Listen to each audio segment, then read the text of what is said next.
Hi guys, in today's video I am showing you how to download CapCut on Android mobile phone. The process is straightforward and effortless. The only thing you have to do is open your Google Play Store in your Android mobile phone.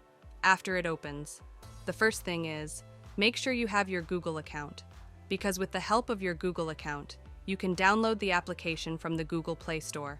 And if you don't have that, create your Google account. And also you can create it in the Google Play Store. And after signing in your account in the Play Store, you will see the same interface like me. And here you will see the search bar on the top of the mobile screen. Tap on it. And here write the same like me, CapCut, and tap on the search button. On the second number you can see the application CapCut Video Editor. Tap on it. And from here tap on this option Install.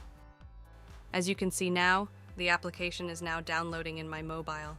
So it is the primary way by which you can download CapCut in your Android mobile phone.